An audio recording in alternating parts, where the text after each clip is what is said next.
지난주 이 시간에는 사울이라는 젊은이가 부활하신 그리스도를 만나는 일로 인하여서 엎드러지고 그리고 회개하게 되어지는 그런 과정을 우리가 살펴보았습니다. 바울 사도가 사울이라는 젊은이로 불리우던 시절에 이미 다 알고 계시지 않습니까? 얼마나 극렬하게 예수 믿는 자들을 처단하는 그런 일에 앞장을 섰던 그런 사람이었는지를, 그런 그였지만 자신의 의사와는 전혀 상관이 없이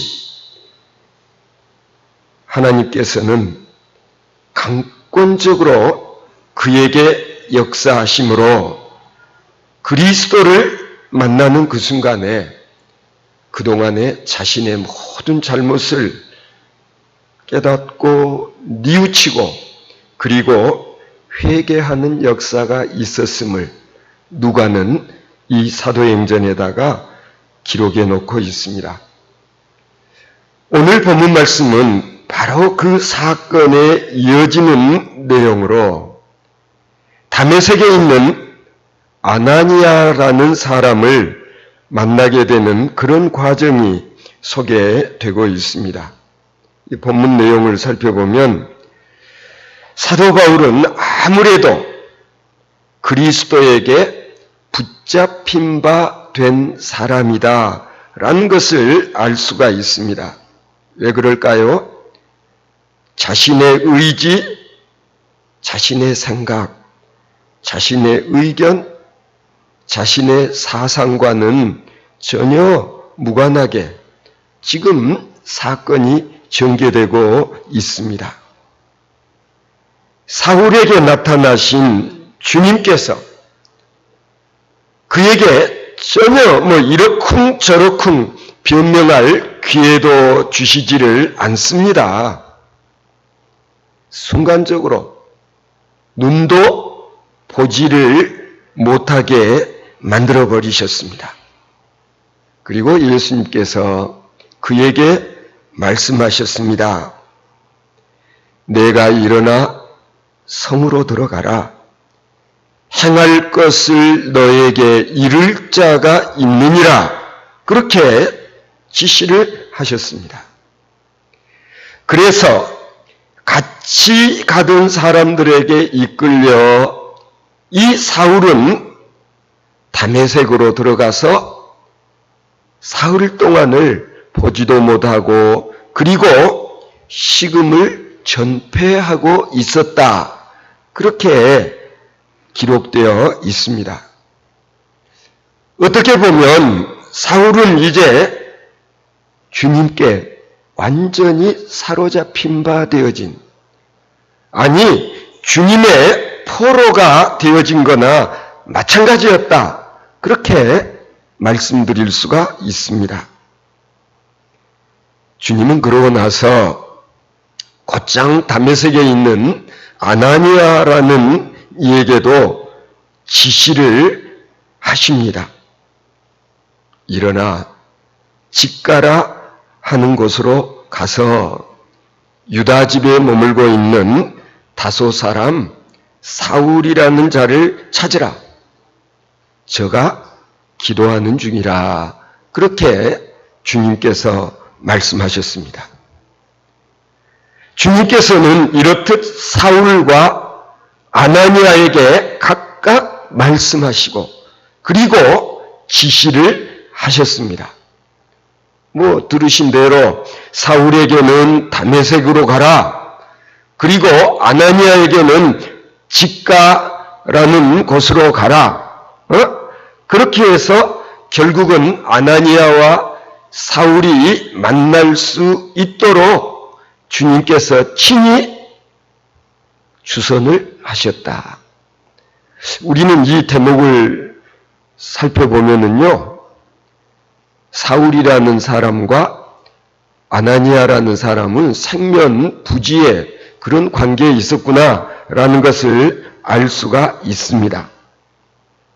여기서 우리가 조금 의문을 가질 수 있는 대목이 있습니다. 여러분, 좀 의문스러워지는 대목이 있지 않습니까? 주님께서는 왜 아나니아라는 사람을 사울의 회심의 과정에 개입시키셨을까? 이럴 수도 있었을 텐데, 기왕에 사울이라는 젊은이를 만나실 바에야 그냥 만난 그 자리에서 모든 것을 사울에게 다 직접 일러주시고 가르쳐 주실 수도 있었지 아니했나. 그런데 예수님이 친히 주님께서 그리하지 아니하시고 아나니아라는 사람을 통해서 주님이 사울에게 전달하고자 하는 그런 뜻을, 메시지를 전하도록 하게 하셨을까? 여러분 그런 생각 안 해보십니까? 기왕에 사울아 사울아 내가 어찌하여 나를 핍박하느냐? 그렇게 말씀을 하셨으면 뭐 더 이상 구차하게 또 뭐 가서 아나니아를 만나라 이럴 필요도 없이 가령 너는 이제부터 사울이 아니라 바울이다. 그리고 너는 나의 사도다. 그리고 앞으로 너가 해야 할 일은 이러이러한 것이다. 라고 직접적으로 사울에게 지시를 하고 일러주셨더라면 얼마나 좋았을까? 그런데 예수님께서는 그렇게 하시지를 않았습니다. 그동안 너가 예수 믿는 사람들을 얼마나 괴롭혔냐? 너는 스데반 집사 처단하는 일에도 앞장서지 아니했느냐? 그동안에 사울이 행했던 잘못을 일일이 다 지적해 주시고 그러나 그런 너를 나는 용서하노라. 나는 이제 그런 너를 나의 사도로 삼으리라. 그렇게 말하실 수도 있으셨을 텐데 예수님께서 그런 사울에게 너는 이제 땅끝까지 이르러 내 증인이 되고 그리고 복음을 전파하는 그런 사명을 내가 너에게 부여하노라. 그랬더라면 얼마나 좋았을까. 그런데 오늘 본문 읽어보시면 여러분 확인하시지 않았습니까? 주님께서는 그리하지 아니하셨다. 예수님께서는 사울에게 딱 한마디 하십니다. 가라. 너에게 일러줄 자가 있느니라. 그리고는 굳이 주님께서 또 아나니아를 부르시지 않습니까?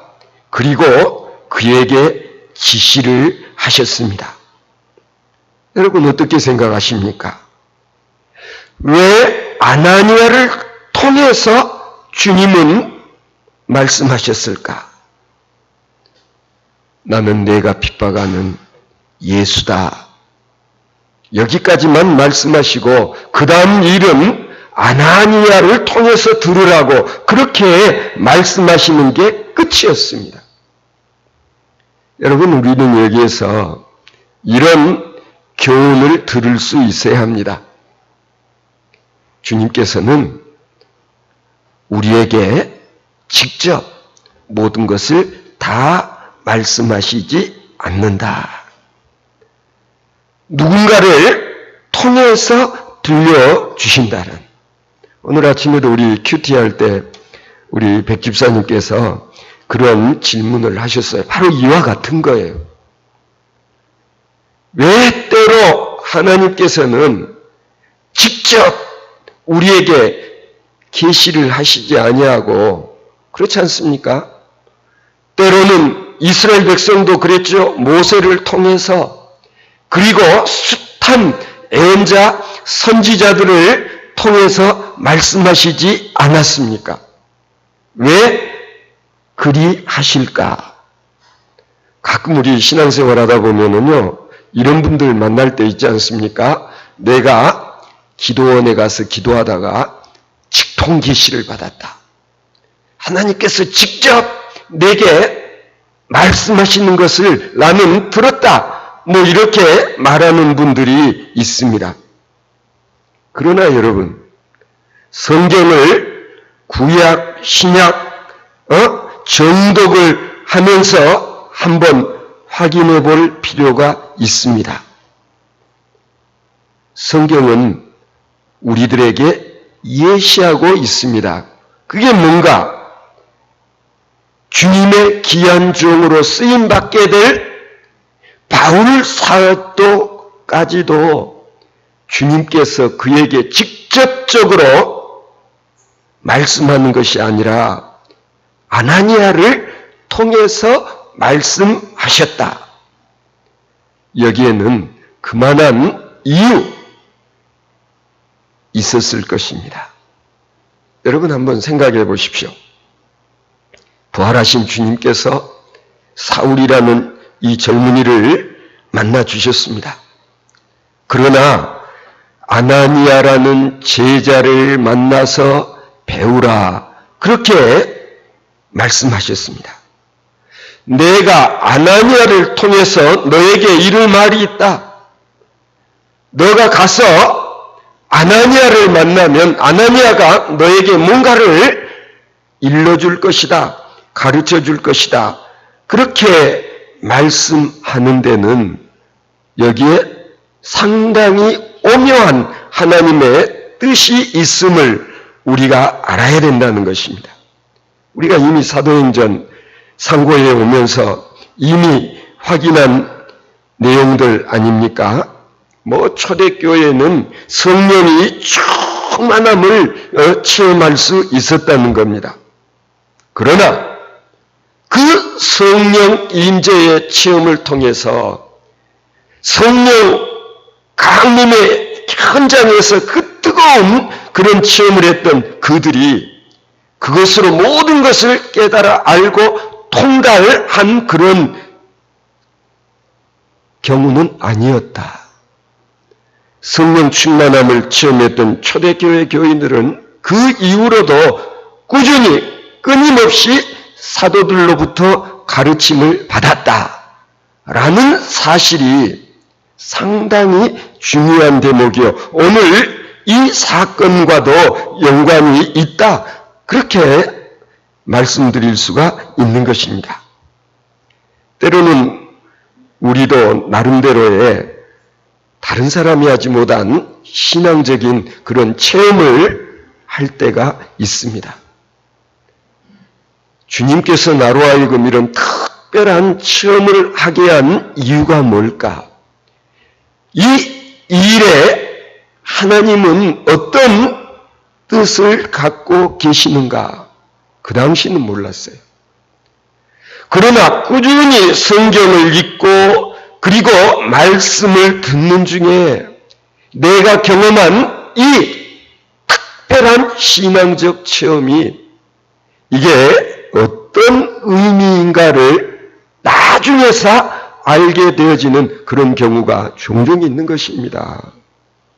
뭐 제 같은 경우는 제가 초등학교 입학하기 직전에 교회 신축공사장에서 놀다가 떨어져서 죽지 아니하고 살아나 그 후유증으로 능랑염을 알아서 제때의 학교를 가지 못하게 되었던 이 일이 내 인생에 상당한 영향을 미쳤다는, 초등학교를 7, 8살에 들어가지 못하고 9살 때에 들어가게 된 것, 나중에 왜 이런 일이 내게 있었을까? 아니 그때 죽지 않고 살아난 것이 기적이다 라고들 말씀들 하셨는데, 제가 목회자가 되고 난 다음에는 나름대로 하나님께서 내 생에 그런 식으로 개입을 하셨구나 라는 생각을, 이건 훨씬 나중에서 깨달아 알게 되었다. 저는 그렇게 말씀드릴 수가 있습니다. 지금 바울 사도도 자신이 다메섹 도상을 향해 예수 믿는 자들을 체포해 오려고 가는 도중에 부활하신 그리스도를 만났던 그 사건, 그 일이 어떤 의미의 사건인지를 이제 알게 되는 거예요. 누구를 만나서 주님이 만나라고 지시한 아나니아라는 사람을 만나게 됨으로써, 그러니까 주님께서는 아나니아를 통해서 사울로 하여금 깨달을 바를 깨달아 알게 만드시고, 그리고 장차 그가 하지 않으면 안 되는 사명이 무엇인지를 가르치고 배울 수 있도록 주님은 섭리하셨다라는 걸 오늘 본문은 우리에게 증언하고 있는 것입니다. 중요한 것은 직접적으로 주께서 하지 아니하시고 아나니아를 통해서 그와 같은 일을 감당하게 하셨다. 여기서 보면은요, 아나니아가 어떤 자인가? 제자. 여러분이 아시죠? 그 정도는 사도행전에서 보면은 제자라고 호칭되는 사람들이 있는데, 첫째는 예수님의 12 제자, 우리는 그걸 직계 제자라고 그러죠. 그 다음에 아나니아도 제자라고 호칭하는 걸 보면 제자의 제자. 요즘은 과외를 받을 때도 우리 백 집사님도 과외 그러셨을지 모르겠습니다만 피아노 레슨 같은 것도 그러지 않습니까? 훌륭한 선생님의 제자에게서 레슨을 받으면 새끼 제자라고 이야기하잖아요. 제자의 제자를 통해서 레슨을 받는 것으로도 단 어떤 대학 입학에 조금이라도 도움이 되었으면 하는 그런 일들. 근데 분명한 것은 아나니아는 제자의 제자였는데, 주님께서는 사울이 바울 되어지도록 하는 과정에서 그런 아나니아를 통해서 배우라라고 하셨던 데는 분명히 이유가 있었다라는 것입니다. 성도 여러분, 오늘 본문에서 보면은 제자 아나니아, 사도행전에서 보면은요, 대체적으로 예수를 믿는 사람들은 다 제자라고 호칭을 하고 있는 것을 볼 수가 있습니다. 직계 제자가 아니라 그 제자의 제자를 통해서 사울을 가르치도록 하는 그 일 배후에는 주님의 깊은 뜻이 분명히 있다라는 거예요. 우리는 이 대목에서 아나니아의 사울에 대한 태도를 좀 눈여겨볼 필요가 있습니다. 아나니아는 소문 듣고 다 알고 있었어요. 이 사울이라, 주님께서 자기더러 지금 만나라고 하는 그 사울이라는 인물이 어떤 사람인지를, 주님이 사울이라는 사람을 만나라 그랬을 때 아나니아는 속으로 아마 뜨끔했을 거예요.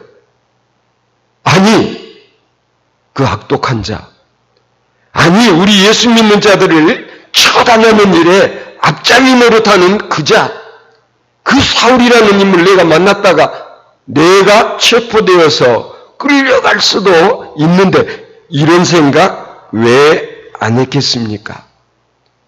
예수 믿는 사람 괴롭히는데 앞장서는 그 인물을 날더러 만나라고 했을 때 모르긴 몰라도 아나니아는 난감했을 것입니다.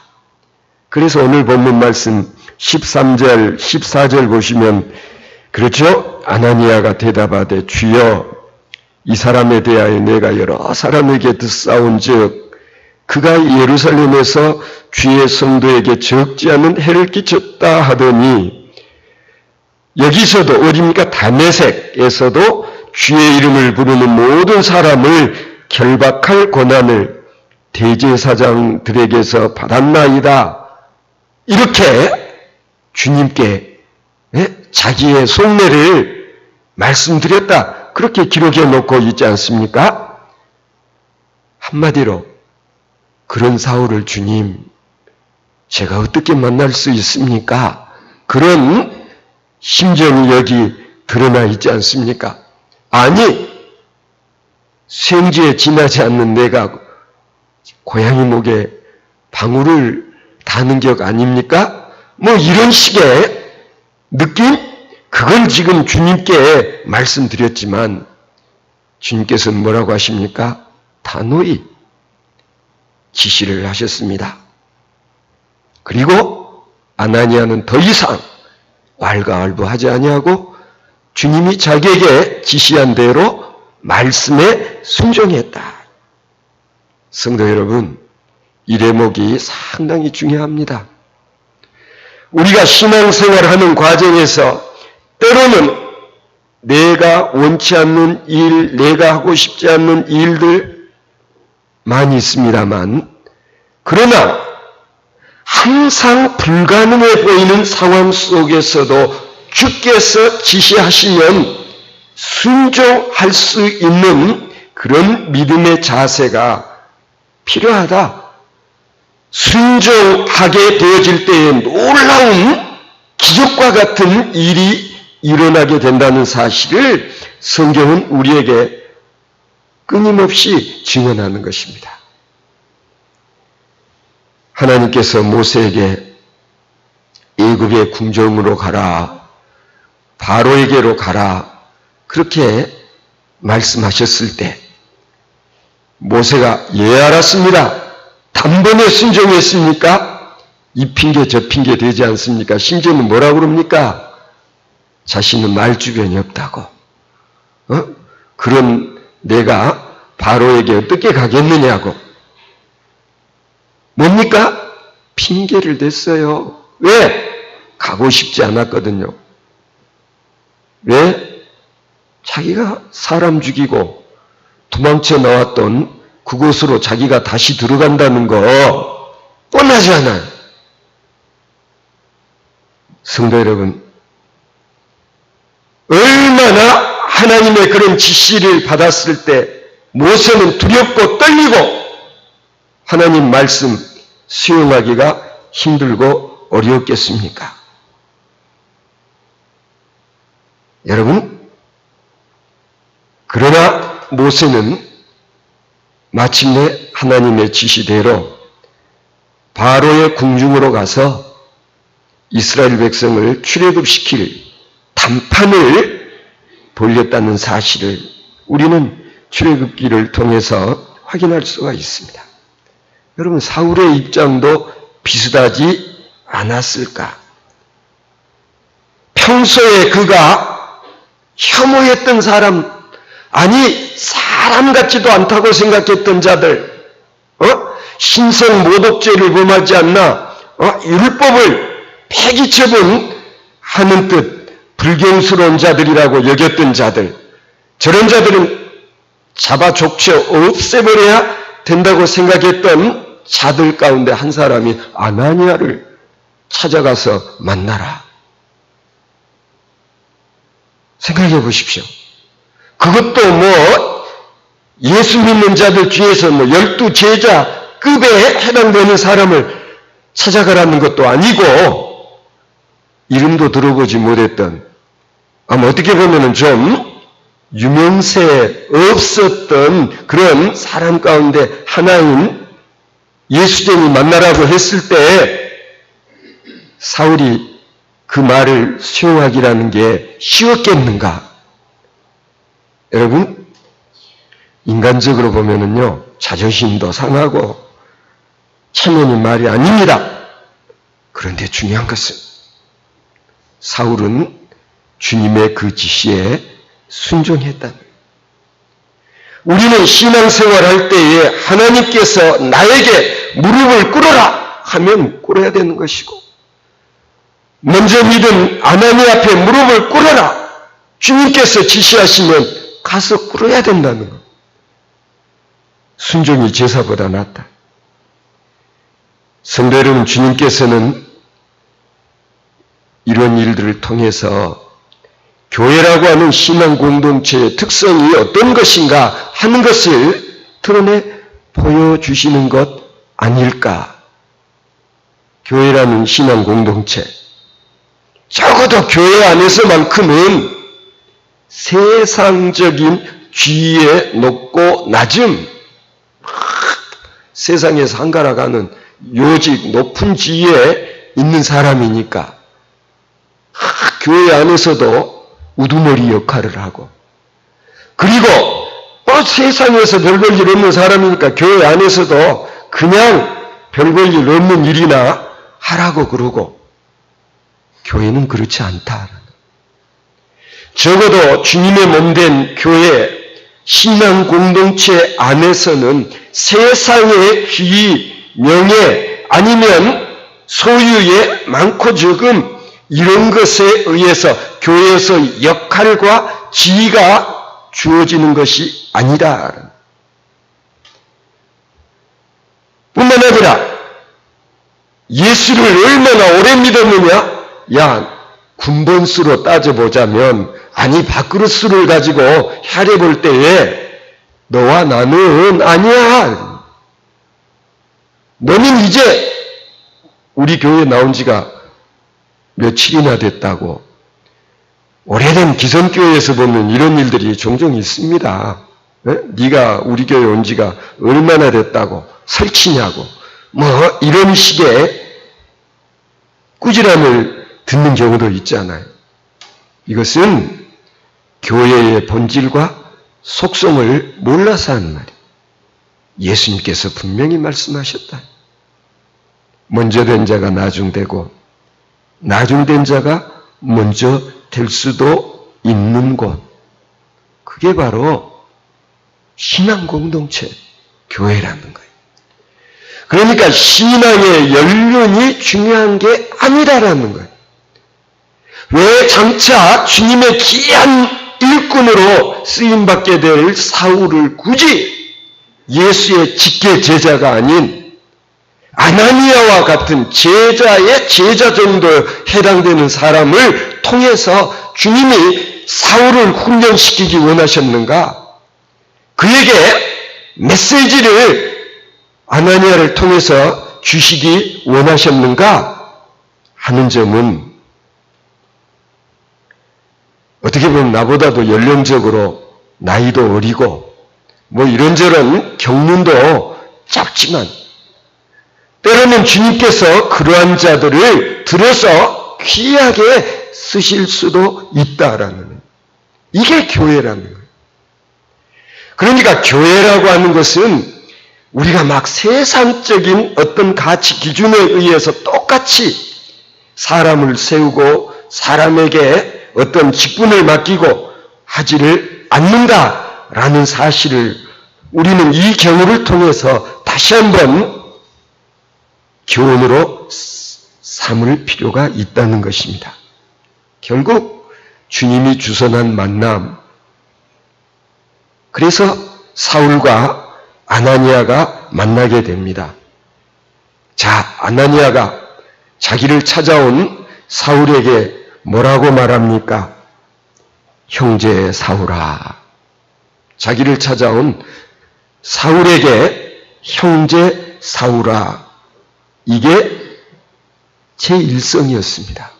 이럴 수도 있지 않겠어요? 왼수 같은 놈. 그렇게 예수 믿는 사람들 괴롭히더니 자네가 웬일로? 그럴 수도 있지 않았겠습니까? 그런데 아나니아는 자신을 찾아온 사울을 형제 사울아 그렇게 호칭하고 있는 점 예사롭지 않다.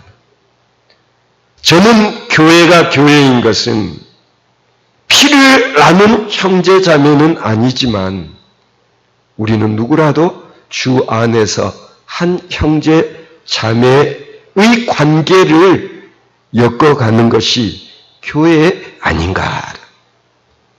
좀 전에도 우리 저 밖에서 잠깐 양동진 집사님하고도 그런 얘기를 했지만 제가 그런 얘기 자주 하는 게 사실이에요. 우리 뭐 결이 뭐 그냥 골프 뭐 아시안 게임 챔피언이었다 뭐 이런 얘기, 저는 진심으로 우리는 한 가족, 따라서 우리 공동체 안에서 누구 집 자식일지라도 뭐 좋은 일, 기특한 일 있으면 마치 내일처럼 기뻐하고 박수 쳐주고 그렇잖아요.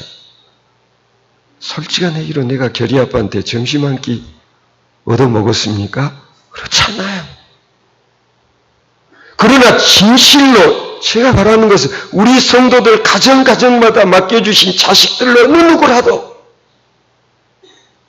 꿈나무로서 뭔가 아름답게 꽃 피어나고 열매 맺게 되어지는 것, 우리의 바람이요, 우리의 꿈이요, 우리의 기도 제목이 아니겠습니까? 그러니까 우리 교인들 중에서 누구 가정이든지 누구든지 좋은 일만 있으면 내일처럼 기뻐하고 그리고 박수 쳐주고, 그러니까 그냥 귀족 목회를 한다, 그냥 정치인들 어떠고 시장이었다. 제가 설교할 때 분명히 말씀드리지 않습니까? 세상에서 시장이지만 교회 안에 들어오면은 아니다라는.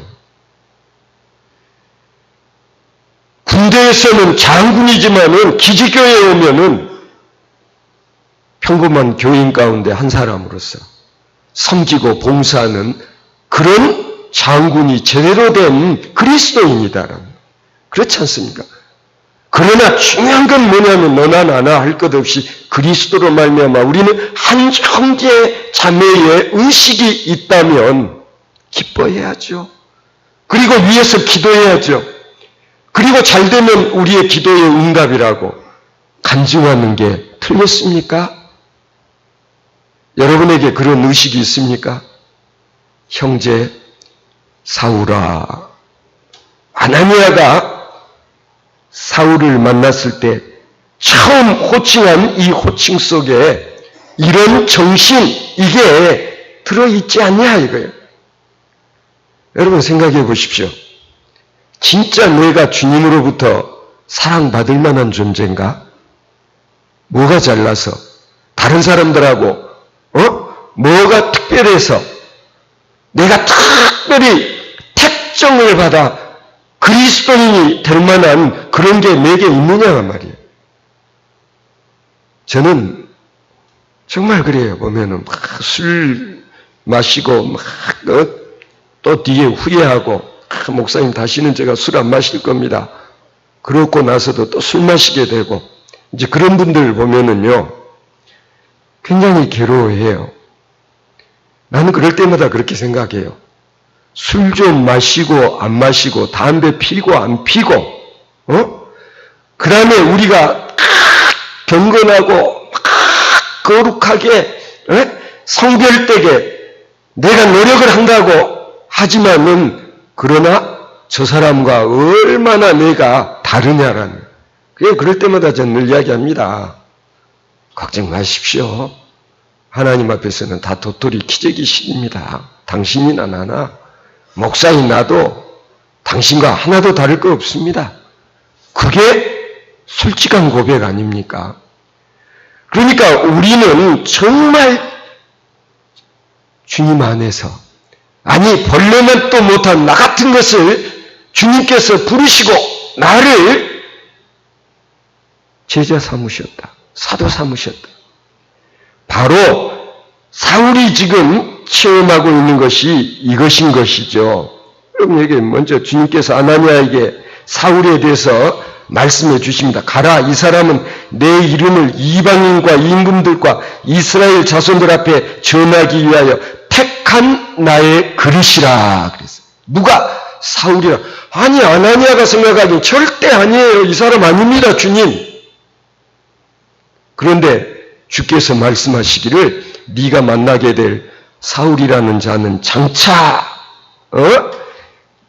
여기 보면은 이방인과 임금들과 이스라엘 자손들 앞에 복음 전하기 위하여서 내가 택한 나의 그릇이다. 이 점이 대단히 중요한 거예요. 사울의 입장에서 보면 이게 얼마나 큰 은혜예요. 내가 그렇게 예수 믿는 사람들 핍박하고 예수님께서 나를 불러서 사울아 사울아 네가 나를 왜 핍박하느냐라고까지 말씀하셨던 그런 나를 여기 보면 나의 택한 그릇이라 아나니아에게 그렇게 말씀하시고, 말씀만 하신 게 아니죠. 결국 사울을 바울 되게 했고 하셨고, 결국은 바울이 주님께서 말씀하신 대로 이방인들, 이방나라, 그리고 고관 대작들에게 복음을 전하는 바울이 아니고서는 할 수 없는 그런 사명을 감당케 하셨다는 것 우리가 알 수 있지 않습니까? 성도 여러분, 이것이 바로 하나님께서 사람을 택하시고 들어 쓰시는 방법인 것입니다. 하나님께서는 이 모든 사건들을 통해서 하나님의 뜻을 이루어 가셨던 것처럼 어쩌면 오늘도 그렇게 하신다는, 우리는 모르지만 지금도 되어지고 있는 모든 일들 배후에는 우리는 모르는 하나님의 섭리가 있고, 우리가 모르는 하나님의 계획이 있고, 우리가 모르는 하나님의 인도하심이 있다는 사실을 인정하시기 바랍니다. 그래서 주께서는 오늘도 내일도 나로 하여금 누구를 통해서 주님의 말씀을 전해 듣게 될지 모르는 거예요. 그러니까 주님께서는 꼭 주의 종들, 목사, 전도사 아니에요. 지극히 평범한 그리스도인을 통해서 하나님의 귀한 뜻을, 말씀을 전해 들을 수 있게 하시는 주님이신 것을 여러분 인정하시기 바랍니다. 때로는 우리는 자연 속에서 세미하게 들려오는 하나님의 음성을 들을 줄도 알아야 되고, 그리고 매일매일 만나는 너와 나와의 관계 속에서 저 사람의 입술을 통해서 내게 전달되어지는 그 말 속에서 하나님이 내게 주시고자 하시는 메시지가 있을 수 있다는 것을 우리는 아나니아와 사울의 만남을 통해서, 그런 개연성은 지금도 우리들 가운데 너와 나 사이에 있을 수 있다는 것을 인정하고, 따라서 항상 중요한 것은 뭡니까? 당신을 나보다 더 낮게 여길 수 있는 그 마음, 그게 뭡니까? 겸손한 마음인 것이죠. 그래서 신앙인의 가장 귀한 덕목 가운데 하나는 사울의 입장에서 이 무식한 것들, 가방끈이 짧은 것들, 제대로 배우지도 못한 것들 할 수도 있었지만, 그러나 그는 아나니아라고 하는 평범한 초대교회의 한 그리스도인을 통해서 배웠고 들었고, 그리고 그 다음에 보면은 알아요. 다음 주에 그가 복음을 전하는 사도가 되었다라는, 대단한 사람을 통해서 배운 게 아니라 제자 중에 제자를 통해서 주님의 뜻을 전달받고 학습받고, 그리고 사울이 바울이 된 놀라운 역사가 오늘 우리들의 삶 속에서도 재현되어 질 수 있기를, 아니 있을 수 있다는 사실을 인정하는 자세, 이게 바로 겸손한 신앙인의 모습이다라는 것입니다. 아무쪼록 하나님의 뜻대로 하나님의 계획에 의해서 지금도 수없이 많은 하나님의 사람들, 전도인들이 세워지고, 그들로 인하여서 하나님 나라의 영역이 조금씩 꾸준히 넓혀져가는 놀라운 역사가 우리 드림교회를 통해서, 우리 드림교회의 성도들을 통해서 오늘도 재현되어지고 있다고 저는 믿습니다. 따라서 주께서 내게 지시하시고 명령하신 일에 순종하는 하나님의 자녀들 되어지실 수 있기를 바랍니다.